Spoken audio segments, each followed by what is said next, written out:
Fövqəladə Hallar Nazirliyinin Dövlət Yanğın Nəzarəti Xidməti səlahiyyətləri daxilində ölkə ərazisində yanğın təhlükəsizliyinin təmin edilməsi məqsədi ilə zəruri tədbirlərin görülməsini davam etdirir. Bu çərçivədə Dövlət Yanğın Nəzarəti Xidməti tərəfindən Tərtər rayonu Düyərli kəndində yerləşən Günəbaxan emalı sexində keçirilən yoxlama zamanı yanğın təhlükəsizliyi sahəsində çoxsaylı nöqsanların mövcud olduğu, həmin nöqsanların insan həyatı və ya sağlamlığına, ətraf mühitə və dövlətin əmlak maraqlarına birbaşa təhlükə yaratdığı müəyyən edilib.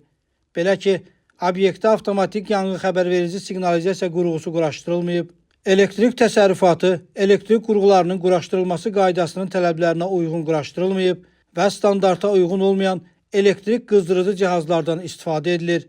Obyekt ilkin yanğın söndürmə vasitələri ilə təmin edilməyib, mövcud od söndürən balonların tərkibi isə yenisi ilə əvəz olunmayıb, ambar yanar tullantılardan təmizlənməyib, obyektin daşınmaz əmlakı icbari sığortalar haqqında Azərbaycan Respublikasının qanununa uyğun olaraq sığorta olunmayıb, obyektin ərazisində Dövlət Yanğın Nəzarəti Xidməti ilə razılaşdırılmadan tikinti quraşdırma işləri aparılıb. Beləliklə, mövcud vəziyyət onu göstərir ki, obyektin istismarının davam etdirilməsi nəticəsində orada hər an baş verə biləcək yanğın qısa müddətdə genişlənərək faciəni qaçılmaz edəcək.